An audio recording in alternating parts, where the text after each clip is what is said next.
चलिए, तो अब लोग ये प्रश्न अपनी कॉपी में लिख लें, और इसी कलर का वो चैनल का सब्सक्रिप्शन भी होता है तो सब्सक्राइब भी कर देंगे जिन्होंने नहीं किया, जो फोकट में देखते हैं वीडियो, और जवाब देंगे why is it necessary to trade across different countries और नेशंस। क्यों इंडिया दूसरी कंट्रीज के साथ ट्रेड करता है और क्यों दूसरी कंट्रीज हमारे साथ ट्रेड करती हैं। पहला गलत जवाब मैं बताऊंगा कि आप ये जवाब देना मेरे को। सर हमारे रिश्तेदार हैं, चाचू लगते हैं sir.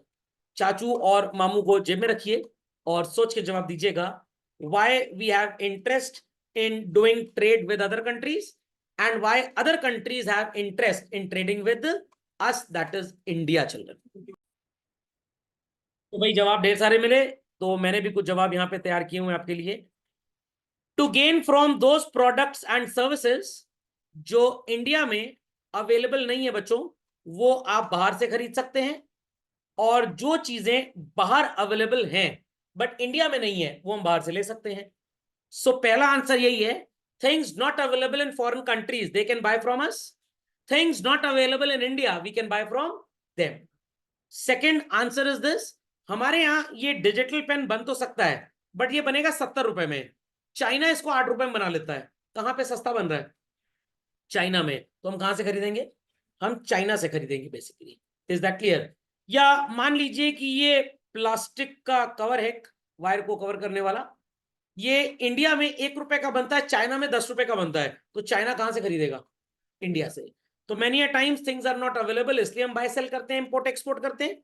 Many a times it is available but cost बहुत ज्यादा है हमारी कंट्री में, तो हम दूसरी कंट्री से उसको खरीद लेते हैं, या दूसरी कंट्री में बहुत ज्यादा है तो वो हमसे खरीद लेते हैं। समझ में आ गया? तो हमारे यहाँ बर्गर महंगा था, मैकडोनल्ड से लाया बेचने। हमारे यहाँ कचौड़ी सस्ती है, मैकडोनल्ड बाहर जाके इसको बेचेगा। तो ये ट्रेड कैसे होता है बच्चों? कंट्री के बाहर बेचना इज कॉल्ड एज एक्सपोर्ट, और कंट्री के बाहर से खरीदना इज इंपोर्ट। तो बच्चों यहां पे हम स्टार्ट कर रहे हैं अपनी अगली मैक्रो की unit, that is titled as international trade. I repeat children, titled as international trade. तो मैं बुकिश कंटेंट, टोटल सिलेबस तो 1-2 क्लास के बाद स्टार्ट करूंगा। पहले मैं आपको इसकी पूरी रूपरेखा बता दूं जो हर जगह आपको पढ़ने में काम आएगा, then I will go to that composition. समझ में आ गया? आज का लेक्चर और अगले लेक्चर में आप कुछ ऐसी चीजें पढ़ेंगे जो हिस्ट्री हैं, बट उनको बगैर पढ़े इंटरनेशनल ट्रेड को समझना मुश्किल ही नहीं नामुमकिन है। अब वो चीजें बुक से हटा दी गई हैं। तो everybody has written the answer to these 2 question children? लिख लीजिए झटपट फास्ट। अब सवाल ये उठता है कि आप अपने घर से निकले और पड़ोस की दुकान से जाके कुछ सामान खरीद लाए। तो इंडिया में है तो रुपी देंगे, यूएस में है तो यूएस डॉलर, इटली में बैठे हैं तो लीरा, दुबई में बैठे हैं तो दिरहम, समझ में आ गया? रियाद में बैठे हैं तो रियाल चलेगा, और अगर चाइना में जापान में है तो क्या चलता है? येन चल जाएगा। थाईलैंड में है तो बात चल जाएगा, और अगर सिंगापुर में है तो सिंगापुरियन डॉलर चलेगा।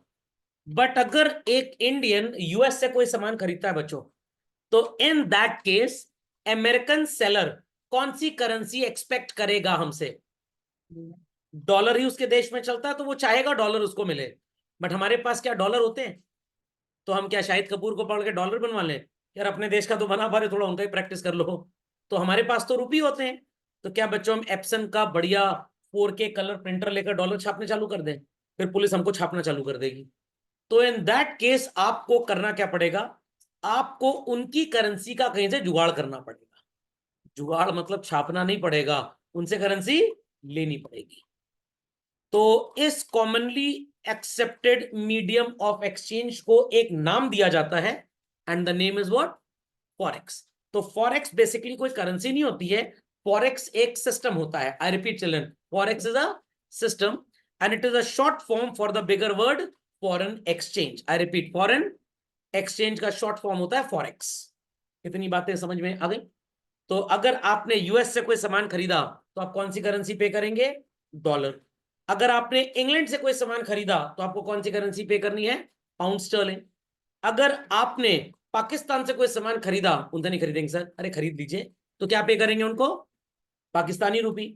बट एक जमाना था, अब तो over the period of time काफी बदलाव आ गया इन सब चीजों में।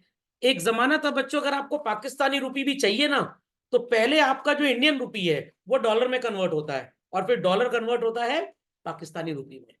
बट अब क्योंकि हमारे देश के नेता, हमारे प्रधानमंत्री जी नरेंद्र मोदी जी काफी कंट्रीज को विजिट कर रहे हैं और जान पहचान बना रहे हैं कि भाई मेरे और तुम्हारे बीच में ये डॉलर क्या कर रहा है। Is that clear? तो वो जो गल्फ में होते हैं ना, वो सफेद रंग का कपड़ा और वो पहने रहते हैं, प्रेशर कुकर का पाइप, जो राहुल गांधी जी बोलते हैं शेख, यस, अपने यहाँ तो मैंगो शेक हैं, वो सही में शेख होते हैं।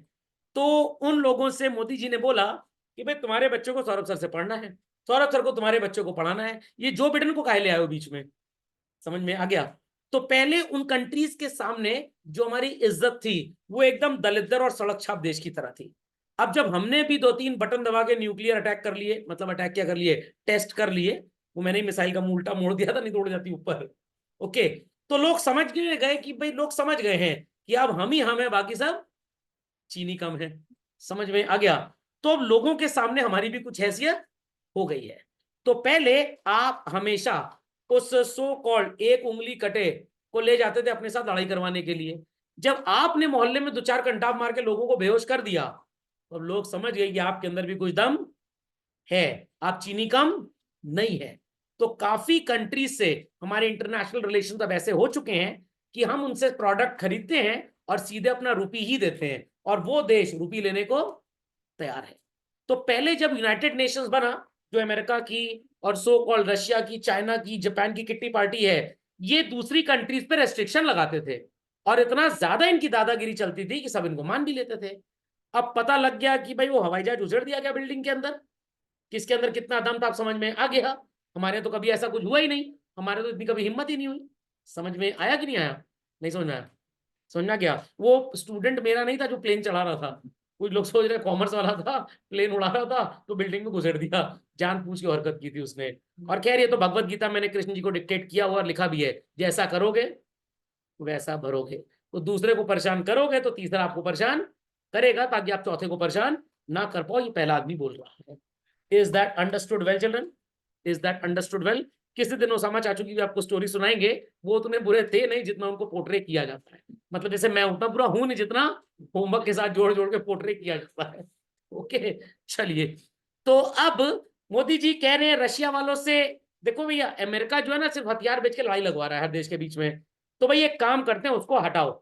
हमारे पास भी कुछ कम दम नहीं है, हमारे यहाँ भी लोग एकदम बढ़िया है, लेबर सस्ती है, आपको इंडस्ट्रियल लेबर चाहिए हम सप्लाई कर देंगे। बहुत लोग खाली बैठ के नाली के ऊपर पबजी खेल रहे हैं, सब खलियर हम लेते आएंगे सबको, जो खुद नहीं आएगा चाइल्ड ट्रैफिकिंग के नाम पे लेते आएंगे। ओके, तो रशिया के वो जो पट्टी पुटीन है, क्या नाम है उनका, क्या लादेन पुटीन, पता नहीं क्या क्या नाम है, पेंट का नाम लगता है, कभी केमिकल दवाई का नाम लगता है। तो उनसे हमने अग्री कर लिया है कि भाई हम आपको अगर सामान बेचेंगे तो आप हमको रूबल दे दो, हम ले लेंगे, और अगर हम आपसे सामान खरीदेंगे तो बदले में जो रूबल आपके हमारे यहाँ आए थे वो दे देंगे, और अगर कम पड़ेगा तो आप रुपी ले लीजिए। पट्टी पुटीन कह रहा है कि रुपी का हमारे लोग करेंगे क्या? अरे 2025 में इंडिया में कुंभ मेला है, 31,500 करोड़ बर्बादी मतलब खर्चा हो रहा है। तो इन दैट केस आपके लोग जब अपने पाप धुलने आएंगे तो वहां संगम में नहा लेंगे और साबुन की भी कोई जरूरत नहीं और सारे पाप धुल जाएंगे। समझ में आ गया? इसी लोग नहाते हैं तो पानी ऐसे कर लेते हैं किसी पाप रह ना गए वहां, तो साइड में डालते फिर डुबकी मारते हैं।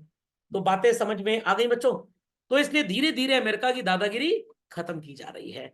तो लास्ट ईयर तो मैंने देखा था वो मीका सिंह नहीं है जो गाने गाते हैं, दलेर मेहंदी जी के भाई, वो वॉन ट्यूटन के शोरूम में गए थे और वहां पे कुछ खरीदा खरादी की उन्होंने, और इंडियन 500 रुपए के नोट में उन्होंने पेमेंट किया और शॉपकीपर ने पेमेंट ले लिया। तो गल्फ में हमारा रुपी ठीक ठाक चलने लग गया है, हमारा रुपए कार्ड भी चलने लग गया है, इवन वो गूगल पे ना यूज करके हमारा एनपीसीआई, हमारा भीम ऐप वगैरह यूज करने लग गए। तो अब ये जो फॉरेक्स का सिस्टम है शायद 5 साल बाद हमें ये कंटेंट पढ़ाना ही ना पड़े इंडिया के रेफरेंस में, क्योंकि रुपी तो हर जगह चल रहा है। अब आप कहेंगे सर पूरे दुनिया में एक ही करेंसी क्यों ना कर दी जाए? एक बार कॉमनवेल्थ कंट्रीज की जब मीटिंग हुई थी, सॉरी सार्क नेशंस की, तो अटल बिहारी वाजपेयी जी ने बोला था कि मैं चाहता हूं कि जितने सार्क नेशंस हैं सब में एक करेंसी हो। फिर लड़ाई हो गई किस देश की करेंसी चलेगी। समझ में आ गया? मेरी चलेगी कि तेरी चलेगी? चल 3-3 महीना सबकी चला लेते हैं। अच्छा अगर 12 कंट्रीज है तो एक एक महीना सबकी करेंसी चलेगी। तो जब एक ही करेंसी पूरे दुनिया में चलने लग जाएगी तो जो करेंसी के फ्लक्चुएशन से पैसे की कमाई होती है बच्चों, वो कमाई पूरी तरह से बंद हो जाएगी। इसलिए कोई भी कंट्री नहीं चाहेगी कि आपकी करेंसी वो चलाए, या आप भी नहीं चलाएंगे चाहेंगे कि दूसरे कंट्री की करेंसी आपके देश में चले। तो दैट्स वाई आपस का लेन देन करने के लिए हमको उनकी करेंसी में पेमेंट करना पड़ेगा और वो हमको हमारी करेंसी में पेमेंट करेंगे। तो ये होता कैसे था? तो इसके ऊपर मैंने एक थ्योरी बनाई है, मतलब मैंने नहीं बनाई है, एक्चुअली ये थ्योरी किसी जमाने में पढ़ाई जाती थी, ये सिलेबस में हुआ करती थी। When we were students in class 11 12 हमने पढ़ा है। ग्रेजुएशन में आज भी ये थ्योरी पढ़ाई जाती है चिल्ड्रन, कैसे एक्सचेंज एंशिएंट टाइम्स में चलता था। एग्जाम्पल है बच्चों इंडिया और यूएस। इंडिया का एक इंपोर्टर यूएस से $1000 का सामान खरीदता है, तो यूएस का एक्सपोर्टर इंडियन इंपोर्टर को कितने डॉलर का सामान बेचता है बच्चों? $1000 का। अब यहां पे दो समस्याएं हैं। पहली समस्या, इंडियन इंपोर्टर के पास कौन सी करेंसी है? कौन सी करेंसी है? कौन सी करेंसी है? आधार Indian rupee. But so called हमसे हमारा सेलर भाई यूएस वाला क्या एक्सपेक्ट कर रहा है कि उसे मिले? US dollar. तो यूएस एक्सपोर्टर चाहता है कि उसे क्या मिले? US dollar. But Indian importer के पास कौन सी करेंसी है? Indian rupee. तो सर एक काम करते हैं, इंडियन रूपी लेकर व्हाइट पेंट कर लेते हैं, फिर प्रिंटर में डाल दो, डॉलर छप जाता है। क्या ऐसा करेंगे आप? नो। ये एक प्रॉब्लम है। What is problem number 2? $1000 के बदले कितना रुपी दिया जाए? सर अक्कड़ बक्कड़ बम्बे वो 80 90 पूरे 100 100 में लगा धागा, चोर निकल के भागा। भ भ मतलब बहुत पैसा। कितना दे दिया जाए सर? ऐसे होगा? ऐसे होगा? नो। सर ग गया गुजरा डॉलर है, दे दो 20 रुपए, हो जाएगा उनका। तो क्या $1000 के बदले 20 रुपए देंगे? तो भाई अलग अलग बातें हैं। सर एक काम करते हैं, एक सत्यनारायण की कथा रखते हैं, सर अलग अलग रिलीजियस इंस्टीट्यूशन में विजिट कर लेते हैं, एक बाउल लेकर पर्ची में अलग अलग पैसा डाल लेंगे, जो जहां उठ जाएगा वही मान लेंगे। क्या ऐसे एक्सचेंज रेट डिसाइड होगा? नहीं। तो इसके लिए बच्चों कुछ थ्योरीज बनाई गई। तो सबसे पहली थ्योरी क्या बनाई गई, मैं आपको लिखवाने में समय नहीं वेस्ट करूंगा, आप एक छोटा सा बस काम करिएगा, आप वीडियो पॉज करके इसको अपनी कॉपी में लिख जरूर लीजिएगा। समझ में आ गया? चलिए, तो इन दोनों समस्याओं को कैसे सेटल किया जाए, इसका सॉल्यूशन एंशिएंट टाइम्स में आया एक थ्योरी के नाम पे, जिसका नाम रखा गया बच्चों परचेजिंग पार पैरिटी थ्योरी, जिसमें पैरिटी शब्द का मतलब है इक्विवेलेंस। तो इस थ्योरी के अकॉर्डिंगली एक ऐसी कमोडिटी जो दोनों नेशंस को अग्री हो उसको बेस मान लिया जाएगा और उन्हीं की प्राइस को एक्सचेंज रेट माना जाएगा। मतलब सर, मतलब यह है कि इंडिया में राइस और यूएस में राइस है किस प्राइस पे? इंडिया में 1 किलो राइस है 60 रुपए का, और यूएस में 1 किलो राइस कितने का है? $1 का। मतलब हमारे 60 रुपए की हैसियत कितनी है 1 किलो राइस खरीदने की, और उनके $1 की हैसियत भी कितनी है? 1 किलो राइस। तो हमारा 1 किलो राइस और उनका 1 किलो राइस बराबर मान लिया हमने। तो वैसे ही हमारा 60 रुपए उनके $1 के बराबर हो गया। ये बातें सुनाई पड़ी? ये बातें सुनाई पड़ी? आपका और पड़ोसी का डिस्कशन चल रहा है, भाई ये रियल एस्टेट कितने में बिकेगा? पड़ोसी कह रहा है चलो सौरभ सर से पूछ लें, आप कह रहे हैं चलो सौरभ सर से पूछ लें। तो मैं चावल बन गया यहां पे, जो मैं बोल दूंगा वो इक्विवेलेंट रेट मान लिया जाएगा। पड़ोसी को मैंने बोला 2 करोड़ दे दो, आपको बोला हाँ भाई 2 करोड़ ले लो, तो 2 करोड़ रुपए इक्विवेलेंस डिसाइड हो गया। Is that understood? तो अब बच्चों अगर यूएस में आईफोन $1000 का है, तो इंडिया में कितने रुपए का मिलेगा? वो $60,000 का मिलेगा। बातें सुनाई पड़ गई? समझ में आ गई? तो इसका मतलब है कि इंडिया में 60 रुपी is capable of buying how much rice? 1 kg। And US में $1 is capable of buying how much rice? 1 kg।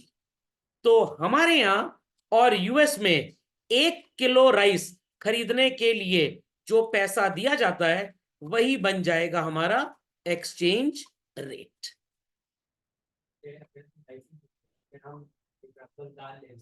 ये बात सुनाई पड़ गई? ये बात सुनाई पड़ गई? राइस ले रहे हैं, कल को दाल ले लेंगे, परसों सो कॉल्ड वीट ले लेंगे, कभी कुछ ले लेंगे। खोपड़े में बात गई कि नहीं गई? तो $1 बराबर 55 रुपए हो जाएगा। हाँ भाई, बातें तो अभी हम आगे करेंगे ना, जब मैं कंटेंट कंप्लीट कर दूं तब सवाल पूछिएगा। 90% गारंटी है सवाल उठेगा ही नहीं। चट मंगनी पट ब्याह तट डाइवोर्स। पंडित जी से पूछिए कितना गुण मिल रहा है, कब शादी होगी, कब तलाक कब होगा, भी बता दो। अगर नियर बाय डेटा तो शादी ना करें। ये पंडित लोग बड़े चतुर होते हैं। समझ में आ गया? तो ये बात समझ में आ गई बच्चों? अब हमने ये अज्यूम किया कि इंडिया में बंगाली लोग मछली के साथ राइस खूब खा रहे हैं, तो राइस की डिमांड बढ़ गई। और राइस कितने का हो गया? 68 का। बट यूएस में ऐसा कुछ नहीं हुआ। तो वहां राइस आज भी कितने का है बच्चों? $1। नया एक्सचेंज रेट क्या हो गया? $1 इक्वल्स टू 68 रुपीज। तो अब अगर $1,000 का आईफोन यूएस में है, तो इंडिया में वो कितने का पड़ेगा बच्चों? 68,000 का। थोड़ा सा बकवास लगने लग गया है। अब चावल आईफोन की प्राइस डिसाइड करेगा। वाह वाह वाह! चावल की औकात आईफोन की प्राइस डिसाइड करे? क्या बच्चों आपको एकदम सही लग रहा है सिस्टम? मेरे को तो बड़ा बकवास लग रहा है। तो सर उस समय के लोग एकदम बैल थे क्या? बेवू अकल वकल नहीं थी क्या? अकल थी भाई। जब जितना समझ में आया उतना कर लिया। Is that clear? अंडरस्टूड? लोग एडम स्मिथ को बेवकूफ बोलते हैं, economics is the science of wealth, बस खत्म। तो भैया उसने इंडस्ट्रियल रेवोल्यूशन के जमाने में इकोनॉमिक्स की डेफिनेशन लिखी थी। उस समय लोग एकदम बर्बाद हो चुके थे। सब यही सोचते थे ज्यादा से ज्यादा पैसा कमा लो। तो अपने एनवायरमेंट के हिसाब से जो भी इंसान जो बोलता है एकदम सही बोलता है। अब इंडिया में राइस की डिमांड कम हो गई है, क्योंकि पतंग जोड़ने के लिए लेई और गोंद आ चुकी है। पहले लोग चावल से पतंग जोड़ा करते थे। तो अब राइस की डिमांड जब कम हो गई बच्चों, तो लोग राइस कम खरीदेंगे। तो राइस का प्राइस क्या होगा? कम हो जाएगा। यूएस में आज भी 1 किलो राइस कितने का है? $1 का। What is the new exchange rate children? $1 equals to 54। $1,000 का आईफोन अब कितने का कॉस्ट करेगा? 54,000 का। तो बच्चों एक्सचेंज रेट जब 60 रुपए से 68 आया, Indian exporters will start dancing. हर $1 का सामान जो हिंदुस्तान से जाएगा, बदले में जो एक डॉलर आएगा, रुपए में कितना कन्वर्जन मिलेगा? 60 की जगह 68। बट क्या लोग आईफोन इंपोर्ट उतना ज्यादा करेंगे? क्योंकि खरीदने वाली चीजें महंगी हो जाएंगी, और हम महंगी चीज खरीदने में इंटरेस्टेड नहीं होंगे। ये समझ में आ गया? जब डॉलर का प्राइस घट के 54 रुपीज हो गया, तो आईफोन खरीदना यूएस से सस्ता हो गया। पीपल आर अंडरस्टैंडिंग और नॉट? तो अब इंपोर्टर्स विल बी हैप्पी कि जो आईफोन पहले 60,000 का था, अब वो आईफोन कितने का मिलेगा चिल्ड्रन? 54,000 का मिलेगा। तो हर आने वाली चीज यूएस से सस्ती होगी। और अगर आपके पापा एक्सपोर्टर हैं, क्या वो इस सिनेरियो में एक्सपोर्ट करना चाहेंगे बच्चों?